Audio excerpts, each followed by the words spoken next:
Hello friends, ரெண்டாவது ஓடி போட்டியில் பார்த்தீங்க அப்படின்னா கௌதம் கம்பீர் வந்து யாரை வந்து தூக்க போகிறாரு, விராட் கோலி உள்ளே வந்தார் அப்படின்னா வெளில போக போகிறது யார் அப்படிங்கிற மாதிரி இப்போ வந்து டஃப் வந்து அதிகமாக இருக்குது அப்படின்னு தான் வந்து சொல்லணும்.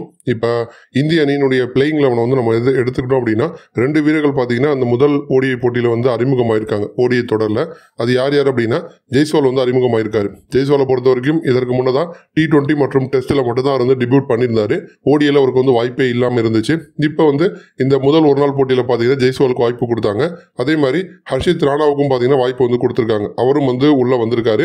இப்போ ஒருவேளை வந்து பும்ரா முழு உடல் தகுதி வந்து பெறல அப்படிங்கிற பட்சத்தில் சாம்பியன் டிராஃபியில் வந்து பும்ராவுக்கு மாற்றா ஹர்ஷித் ராணா தான் வந்து உள்ளே வருவார் அப்படின்னு வந்து சொல்லப்படுது. ஏன்னா வந்து கம்பீர் வந்து KKRல இருந்தப்ப ஹர்ஷித் ராணாவை நல்லா டெவலப் பண்ணி விட்டாரு.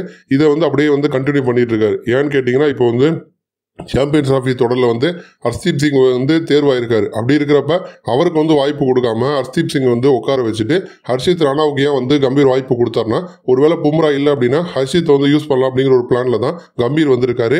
அதே மாதிரி வருண் சக்கரவர்த்திக்கும் வந்து வாய்ப்பு வந்து கொடுக்கல. அவருக்கு மாற்றம் வந்து குல்தீப் யாதவுக்கு தான் வந்து வாய்ப்பு கொடுத்தாங்க. ஆனால் குல்தீப் யாதவ் வந்து தனக்கு கிடைச்ச வாய்ப்பு வந்து பயன்படுத்திக்கிட்டாரா அப்படின்னு கேட்டிங்கன்னா ஒரு விக்கெட் மட்டும் தான் எடுத்திருந்தாரு. 9.4 ஓவர் போட்டு 53 ரன்னை வந்து விட்டு கொடுத்திருந்தாரு. விக்கெட்டும் பெருசாக எடுக்கல, எக்கானமியும் வந்து ரொம்ப அதிகமாக போயிருச்சு. அதனால வந்து அடுத்த ஓடிஐ போட்டியில் வந்து வருண் சக்கரவர்த்தி உள்ள வருவதற்கான வாய்ப்பு வந்து அதிகமாக இருக்கு.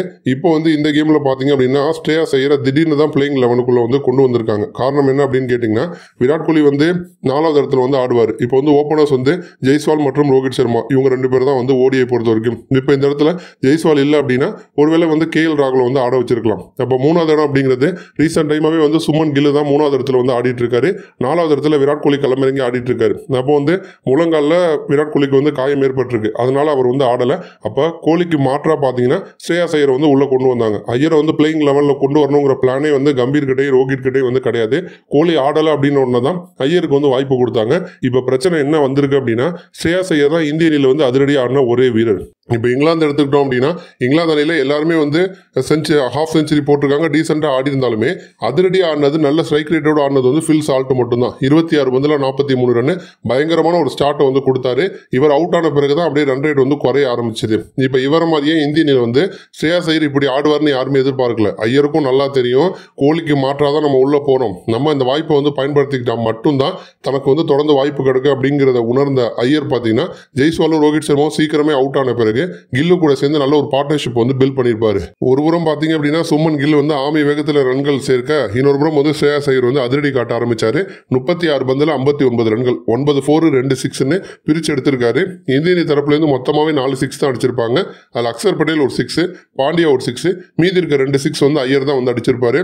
இப்போ அடுத்த கேம்ல 2வது ஓடிஐ கேம்ல வந்து விராட் கோலி உள்ள வராரு அப்படின்னா நம்ம 2 பேர் வெளில உட்கார வைக்கலாம். ஒன்று வந்து ஜெய்ஸ்வால் உட்கார வைக்கலாம், அப்படி இல்லைன்னா நம்ம வந்து ஐயரை வந்து உட்கார வச்சாகணும். இப்போ ஐயர் வந்து ஹாஃப் செஞ்சுரி போட்டு செமையா வந்து ஆடிட்டாரு. நல்லா ஆடினதுனால இவரை வந்து தூக்கணும் அப்படின்னா கண்டிப்பா அது வந்து பிரச்சனை. அப்ப ஜெய்ஸ்வாலை தூக்கலாம் அப்படின்னா ஜெய்ஸ்வாலை தூக்கினா விராட் கோலியை எங்க ஆட வைக்கிறதுங்கிற குழப்பம் உண்டாகும்.